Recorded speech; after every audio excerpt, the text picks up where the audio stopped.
Os dois planetas colidem, e a deusa Parlia fica satisfeita com o sucesso. Ela ordena que White mostre o Hélio ao redor, e um homem de jaqueta preta vira a cabeça em direção à voz da deusa. Revela-se que ele é Qin Shi, que havia testemunhado a morte de Park. Qin pergunta se é um sonho, mas Parlia informa que este é um novo mundo e não um sonho. Qin continua murmurando para si mesmo, muito focado na situação atual, o que o faz ignorar o discurso de Parlia. Parlia então restaura as memórias de Qin, e ele percebe que já faleceu em seu mundo. Ele acredita que, afinal, isso não é um sonho. Parlia informa que Deus lhe deu essa chance por sua misericórdia e que ela pode levá-lo de volta ao tempo antes da morte de Park, mas com uma condição. Qin concorda com isso, apesar das dificuldades que isso possa trazer, e agradece pela oportunidade dada por Deus.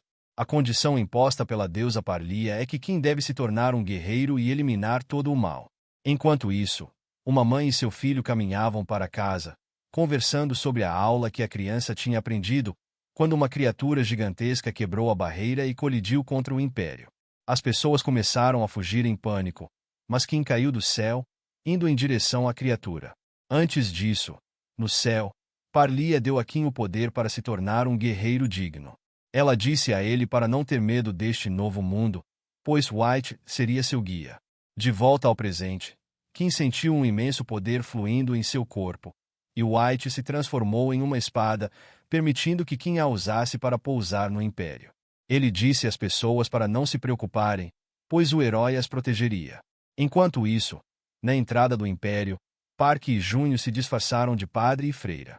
O guarda verificou se estavam na lista dos procurados, mas Park e Junho simplesmente sorriram para ele. No passado, eles discutiam sobre sua aventura. A ideia de Park era ir diretamente para o Império, e Junho o chamou de louco. Park queria lhe ensinar uma lição de que era melhor ir direto para a toca do inimigo, se você soubesse que seria perseguido de qualquer forma. Junho concordou em cooperar com Park a caminho do Império. De volta ao presente, o guarda ficou feliz que o padre tinha chegado ao Império, e eles conseguiram entrar sem dificuldades. Park ficou surpreso com a facilidade de entrada, e Junho se exibiu, mostrando suas habilidades com maquiagem e sorte, o que permitiu que eles passassem para dentro do Império facilmente. Park ficou irritado, mas também achou que Junho era uma pessoa útil.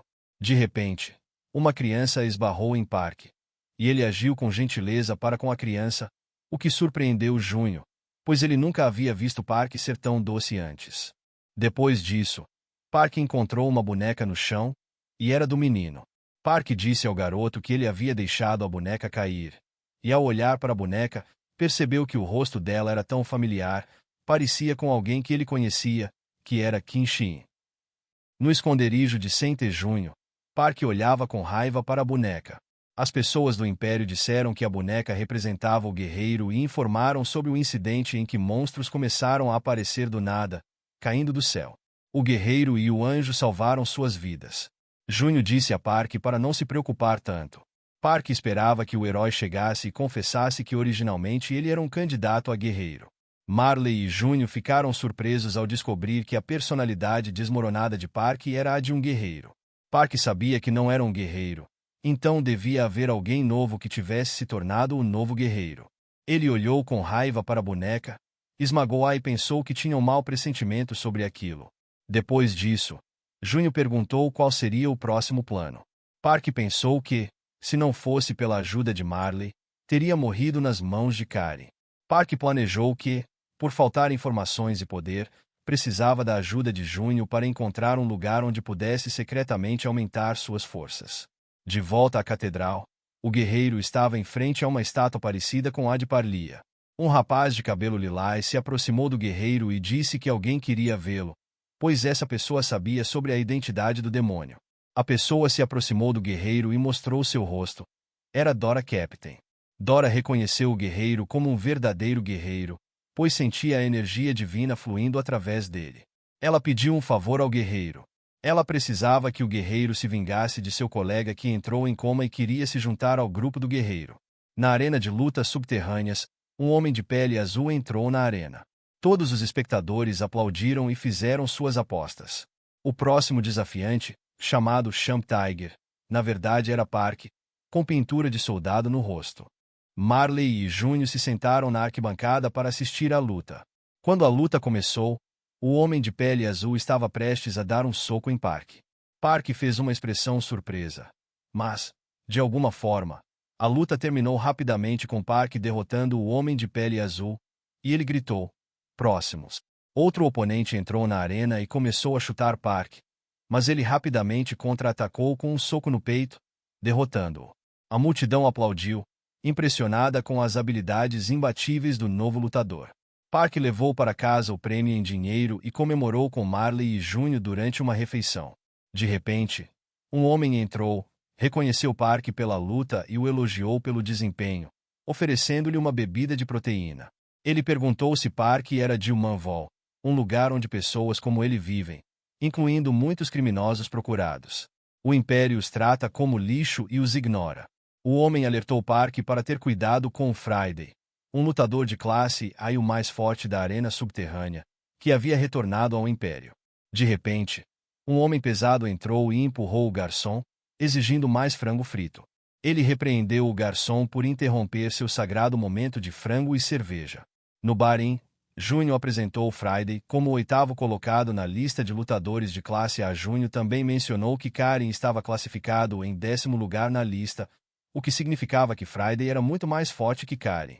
Marley perguntou a Park se ele precisava de ajuda, mas Park não tinha pedidos específicos. No entanto, ele tinha um plano engraçado em mente. Enquanto isso, em um restaurante na rua de trás, Friday estava saboreando sua refeição de frango frito dourado e cerveja quando Park de repente se sentou e pediu um pedaço. Friday se sentiu insultado pela invasão de Park e o chamou de Champ Tiger. Como Friday sabia da identidade de Park como lutador, Park decidiu ir direto ao ponto e pedir uma luta. Friday explicou que lutava nas arenas subterrâneas porque o gosto do frango depois de uma vitória era algo muito especial. Ele achava que Park era um lutador sem valor e pediu para ele sair. No entanto, Park o provocou, dizendo que pizza era mais nutritiva do que frango frito de baixa qualidade.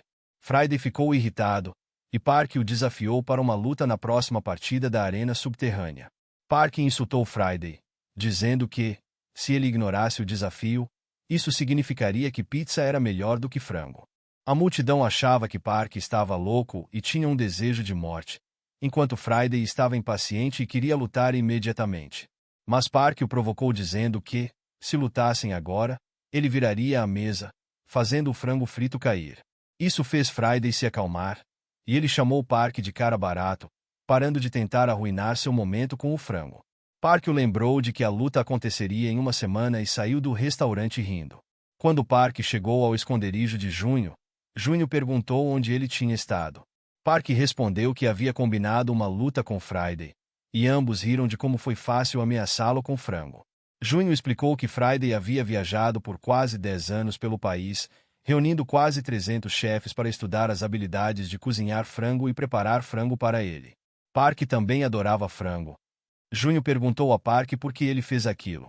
Pouco depois, Marley entrou na sala e disse a Júnior que Park não era uma pessoa sem cérebro. Park pediu para que confiassem nele, prometendo mostrar algo impressionante. Uma semana depois, chegou o dia da luta, e ambos os lutadores se enfrentaram. Park estava concentrado, e Friday perguntou: "Está com medo?"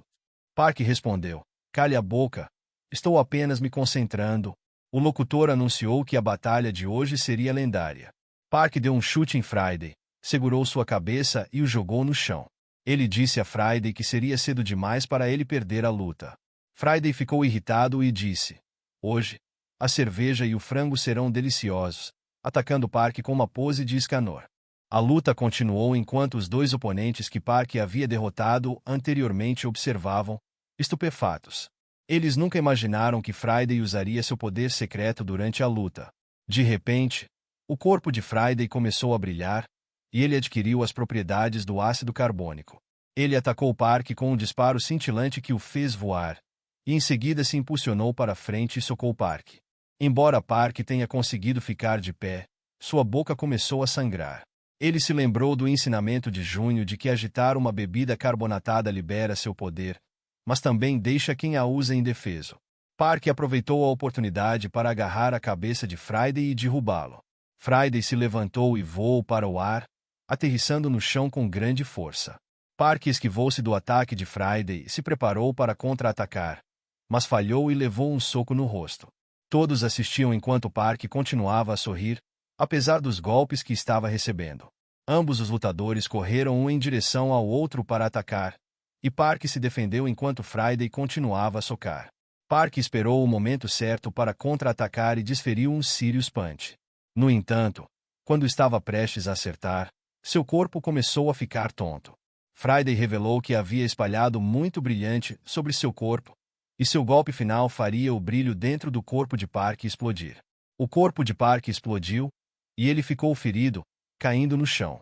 Park caiu no chão, seu corpo severamente danificado e incapaz de se defender. Júnior e Marley estavam preocupados com a situação.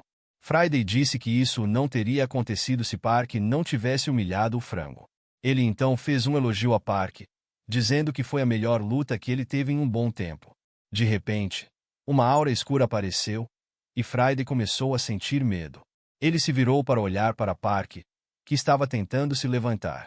Park, que havia desagradecido a deusa Parlia e foi enviado para baixo sem nenhuma habilidade, agora despertava uma magia em seu corpo. Friday ficou congelado de medo e não podia acreditar que Park sobreviveu àquele golpe. Ele correu em direção a Park novamente e tentou atacá-lo, mas Park o socou no rosto. Friday girou no ar e caiu no chão, sua boca sangrando. Ele estava prestes a socar novamente, mas Park o chutou no peito, quebrando as costelas de Friday e o fazendo voar para longe. Park se aproximou de Friday e pisou em sua cabeça, rindo de forma maligna, o que aterrorizou a plateia. Marley e Júnior perceberam que algo estava errado com Park. Friday entendeu a condição de Park, que era humano overload. Júnior pensou que isso fosse uma condição genética rara, que ocorre 2 vezes no mundo, onde um indivíduo nasce sem magia, mas a adquire de forma repentina. Isso faz com que sua mana e energia vital sejam consumidas rapidamente, o que leva à morte inevitável. Friday gritou para Park, dizendo que não deixaria ele morrer por causa do mana overload e que queria matá-lo com suas próprias mãos por humilhar seu frango. No entanto, Park respondeu que era ele quem ia levar uma surra. Marley observou a situação e falou com Júnior, perguntando se isso era o que ele queria lhe mostrar. Ela estava indignada. Marley gritou: "Isso é tudo o que você queria de vinganças." Park percebeu seu erro e sabia que não poderia morrer agora. Ele se lembrou de como a deusa Parlia o havia tratado, o que o fez ficar furioso. Park começou a se socar várias vezes.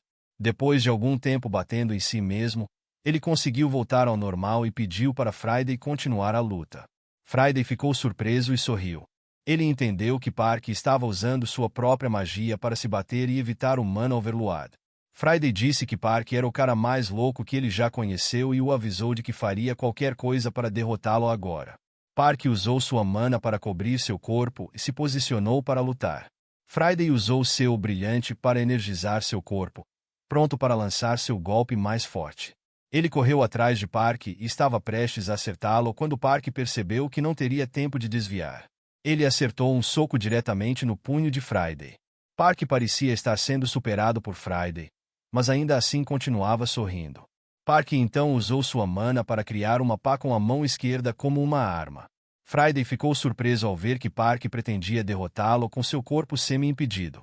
Park acertou Friday com a pá, e ele caiu no chão. A plateia assistiu, boquiaberta, enquanto Park vencia a luta. Sentindo-se aliviado, Park caiu no chão. Quando estava prestes a bater no solo, Marley o pegou e disse que ele havia feito um ótimo trabalho. No esconderijo de Júnior, Park estava deitado em uma cama, gravemente ferido e coberto de feridas. Marley estava sentada ao lado dele, cuidando dele. Júnior perguntou sobre a condição de Park, que estava bem ruim.